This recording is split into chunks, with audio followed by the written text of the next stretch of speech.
बीमारियां कैसे फैलती है? बहुत से माइक्रोबियल अवामिल एक बीमार शख्स से दूसरे लोगों तक मुख्तलिफ तरीकों से फैल सकते हैं।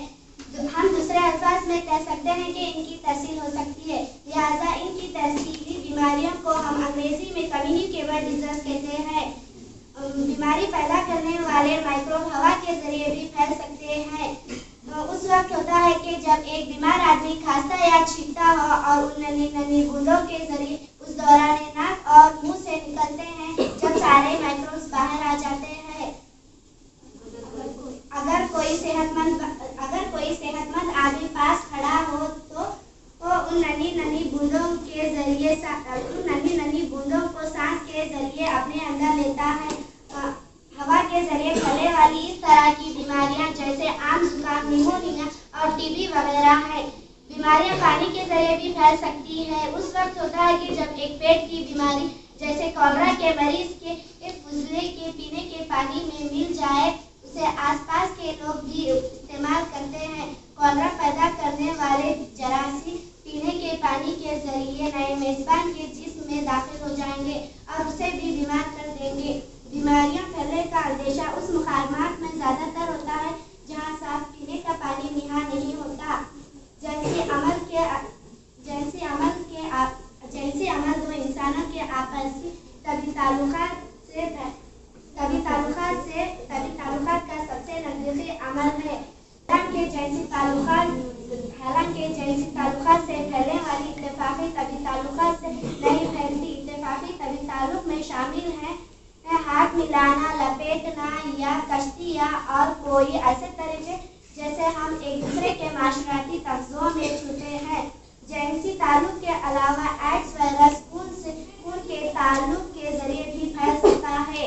हम एक ऐसे माहौल में रहते हैं जहाँ हमारे अलावा दूसरे जानवरों से भी भरा होकर बीमारियां जानवरों के जरिए भी फैल सकती है। ये जानवर बचेलू होते हैं और इनको हामिल जरासीम कहते हैं। एक आम हामिल जरासीम जिसे हम सब जानते हैं वो मच्छर होता है। मच्छरों की बहुत सी किस्मों और मादा की खून की शक्ल में ग़िज़ाइयत से भरपूर ग़िज़ा की ज़रूरत होती है ताकि वो फेंकते अंडे दे सके। मच्छर गर्म खून वाले जानवरों का खून पीते हैं। माँ हमारे इस तरह की बीमारियां एक शख्स से दूसरे शख्स को मुंतकिल करते हैं। बीमारी पैदा करने वाले जरासीम उन मुख्तलिफ ज़राओं से एक जिस्म में दाखिल होते हैं। इसके बाद वो कहा जाते हैं। जरासीम के मुकाबले में जिस्म बहुत बड़ा है। क्या सभी जरासीम अज़्वे या नसीब जहाँ जाते हैं या मुख्तलिफ मुकामात पर जाते हैं? ऐसा मालूम होता है कि जरासीम की मुख्तलिफ हिस्सों में रहने के लिए बड़ी है। कुछ हद तक ये चुनाव की जिस्म के अंदर दाखिले होने के मुकामात पर मुनहसिर होता है। अगर ये नाक के जरिए दाखिल होते हैं तो और इनके फेफड़ों में जाने के अमकानात है। ये टीबी पैदा करने वाले बैक्टीरिया में देखा गया है कि मुंह के जरिए दाखिल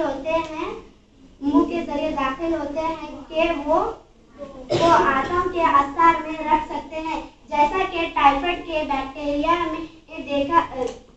बैक्टीरिया के साथ होता है कि एक जोन्स ये जिगर तक पहुंचकर उसे जरासीम में इस्तेमाल में होता है। लेकिन जरूरी नहीं है कि हमेशा ऐसा ही होता हो कि एक वबा जैसी के HIV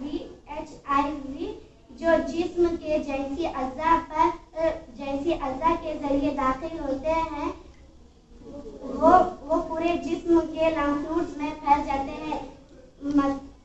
मलेरिया पैदा करने वाले जरासीम मच्छर के काटने से जिस्म में दाखिल होते हैं और जिगर तक पहुंचकर और फिर खून को सुर्खुलियों तक पहुंचाते हैं। जापानी इंसेफ्लाइट्स दिमागी निजाम तक पहुंची तरह मच्छर के काटने से जिस्म में दाखिल होते हैं। वो दिमाग तक पहुंचकर उसे मुतासिर करते हैं।